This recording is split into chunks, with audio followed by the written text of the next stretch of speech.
ஒரு 10 ரூபாய் 13 லட்சம் ஆன கதையை சொல்ல போறேன். இந்த கதையை கேளுங்க, ரொம்ப ஆழமான கருத்து இருக்கு. காலையில ஒரு கடைக்காரர் கடையை திறக்கிறாரு. அப்போ ஒரு லேடி அவருக்காக வெயிட் பண்ணிட்டு இருக்காங்க. ஒரு 10 ரூபாய் நீட்டுறாங்க. என்னம்மா வேணும்னு கேட்குறாரு. இல்லையா, நேற்றுக்கு நான் வாங்க வந்திருந்தேன், எனக்கு எக்ஸ்ட்ரா 10 ரூபாய் கொடுத்துட்டீங்க, அதை ரிட்டர்ன் பண்ண தான் வந்தேன்னு சொல்கிறாங்க. கடைக்காரர் சிரிக்கிறாரு. நேற்று 5 ரூபாய்க்கும் அவ்வளோ பார்கெயின் பண்ணீங்க, 10 ரூபாய்க்காக இவ்வளோ தூரம் வந்திருக்கீங்களான்னு கேட்கும்போது அவங்க சொல்கிறாங்க, பார்கெயின் பண்ணுறது என்னோட உரிமை, ஆனால் ஒரு விலையை நம்ம ரீச் பண்ணதுக்கப்புறம் 1 ரூபாய் உங்களை ஏமாத்தினாலும் அது என் கான்ஷியஸ் சும்மா விடாது சார், அதுக்கு தான் நான் வந்திருக்கேன். இன்ஃபேக்ட் நேற்று நைட்டே வந்தேன், நீங்கள் கடையை மூடிட்டீங்க, அதனால 2வது வாட்டியாக காலையில் வந்திருக்கேன்னொன்னே கடைக்காரர் ரொம்ப ஆச்சரியப்படுறாரு. 10 ரூபாய் தானம்மா, எதுக்காக 2வது வாட்டி இவ்வளோ தூரம் வந்தீங்கன்னு கேட்கும்போது, சார் அது உங்களுக்கு பெரிய விஷயமா இருக்காது, ஆனால் எனக்கு பீஸ் ஆஃப் மைண்ட் வேணும். என் ஹஸ்பண்ட் உயிரோட இல்லை, எனக்கு சொல்லி கொடுத்தது ஒன்று தான், யார்கிட்டயும் 1 ரூபாய் கூட நம்ம ஏமாற்றக்கூடாது. நம்ம ஏமாத்துறோம்னு நினைக்கிறோம், ஆனால் மேலேருந்து பார்க்குற கடவுள் இதெல்லாம் பார்த்துட்டே இருக்காரு, அக்கௌண்ட் வச்சுட்டு தான் இருக்காரு.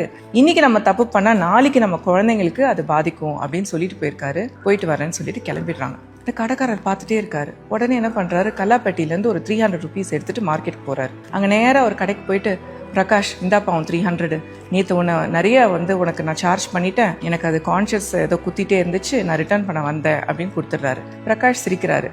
நெக்ஸ்ட் மந்த் வரீங்கல்ல, அப்போ கொடுத்துருக்கலாம், எதுக்கு அவசரப்பட்டு வந்தீங்கன்னு கேட்கும்போது, இல்லை இன்னைக்கும் நெக்ஸ்ட் மந்த்துக்கும் என்ன நடக்கும் தெரியாது, எனக்கே எதாவது ஆயிடுச்சுன்னா மேலே பார்த்துட்டு இருக்க கடவுள் நான் பண்ண தப்புக்கு என் குழந்தைங்களை பனிஷ் பண்ணக்கூடாதுல்ல, நான் யாரையும் ஏமாற்ற விரும்பலை அப்படின்னு கொடுத்துட்டு போயிடுறாரு.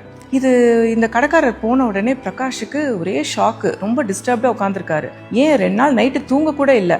3வது நாள் என்ன பண்றாரு, பேங்க்குக்கு போயிட்டு 13 லட்சம் ரூபாய் வித்ட்ரா பண்றாரு. என்ன கதைன்னா, 10 வருஷம் முன்னாடி பிரகாஷ் அவர் ஃப்ரெண்டு கிட்ட 3 lakhs கடன் வாங்கியிருப்பாரு. அடுத்த நாள் அந்த ஃப்ரெண்டு இறந்து போயிருப்பாரு. ஃப்ரெண்டோட ஃபேமிலிக்கு இது தெரியாததுனால யாருமே இந்த பணத்தை கேட்கவும் மாட்டாங்க, பிரகாஷும் திரும்ப கொடுக்க மாட்டாரு.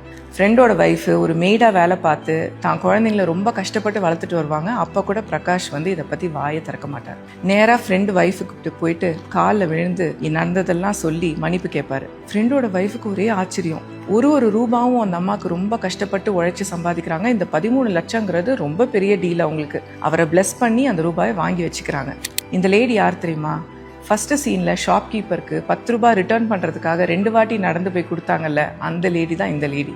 ரஜினி சார் சொல்ற மாதிரி தான், நல்லவங்களை கடவுள் சோதிப்பாரு, ஆனா எப்பயுமே கைவிட மாட்டாரு. இந்த உலகத்துல ஹானஸ்டா நடந்துகிட்டா அதுக்குண்டான பலன் எப்பயுமே கண்டிப்பா கிடைக்கும்.